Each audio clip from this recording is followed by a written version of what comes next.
Meletusnya gerakan 30 September.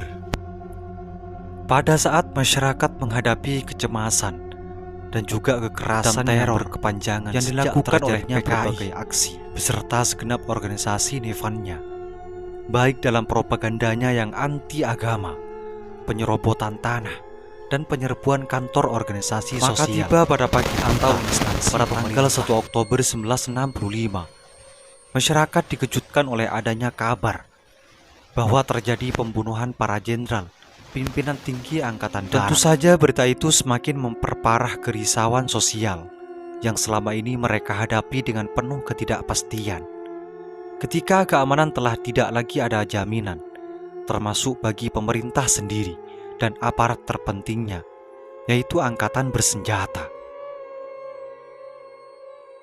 Belakangan diketahui dengan pasti bahwa para jenderal yang akan diculik dan dibunuh adalah Menteri atau Panglima Angkatan Darat, Letnan Jenderal Ahmad Yani, Mayor Jenderal Suprapto, Mayor Jenderal S. Parman, Mayor Jenderal M.T. Haryono, Brigadir Jenderal Sutoyo, Brigadir Jenderal Panjaitan, Letnan Pire Tendean, dan Mengko Hankam Kasab Jenderal A.H. Nasution. Tetapi penculikan dan pembunuhan terhadap Jenderal A.H. Nasution gagal dilakukan oleh PKI. Dari siarannya itu, bisa diketahui ada sekelompok perwira yang mencoba melakukan pengambilan kekuasaan.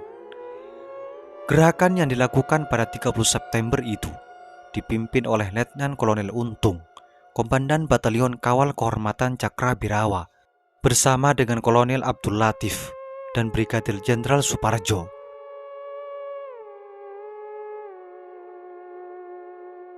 Peristiwa itu tidak hanya terjadi di Jakarta, tetapi juga secara serentak terjadi di kota-kota besar.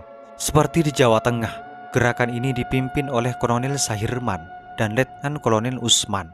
Apalagi di divisi Diponegoro ini dicurigai sebagai pusat persemaian PKI dalam tubuh ABRI. Belakangan terungkap bahwa pembunuhan terhadap Jenderal Nasution itu dipimpin langsung oleh Kolonel Abdul Latif, seorang kader pemuda sosial Indonesia atau Pesindo Jawa Timur yang dulu terlibat dalam pemberontakan PKI di Madiun pada tahun 1948. Pada masa pendudukan Belanda di Yogyakarta, dia menjadi komandan Kompi Merah yang bermarkas di kota itu. Kemudian Abdul Latif menjadi perwira menengah dengan kedudukan strategis sebagai komandan Brigade Infanteri 1 Jaya Sakti di Kodam Jaya, Jakarta Raya, sehingga bisa memimpin Gestapo. Tetapi justru operasi Kolonel Abdul Latif itu gagal karena Jenderal A.H. Nasution, pimpinan tertinggi ABRI yang anti PKI ini, lolos dari sergapan pemberontak yang sudah mengepung rumahnya itu. Pada saat bersamaan, gerombolan Gestapo Yogyakarta yang dipimpin oleh Mayor Mulyono, seorang pimpinan pemuda sosialis Indonesia atau Pesindo, yang bermarkas di Benteng Vredenburg, Yogyakarta, menculik dan membunuh Kolonel Katamso dan Letnan Kolonel Sugiono.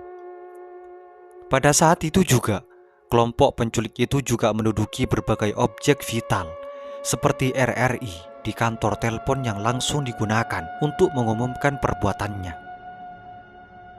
Dalam upaya perebutan kekuasaan pada tanggal 30 September 1965 itu, Untung, Abdul Latif, dan Suparjo mempergunakan satu kompi pasukan Cakrabirawa dan 2 batalion para, yaitu dari Jawa Tengah, Yon 454, dan dari Jawa Timur, Yon 530, yang merupakan kekuatan inti yang sudah dipengaruhi PKI, sehingga pasukan itulah yang bisa diandalkan dalam perebutan kekuasaan.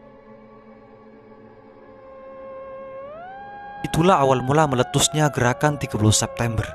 Semoga ini menjadi wawasan bagi kita semua dan menjadi pelajaran atau pengetahuan bagi masa yang akan datang. Semoga informasi ini bermanfaat. Assalamualaikum warahmatullahi wabarakatuh.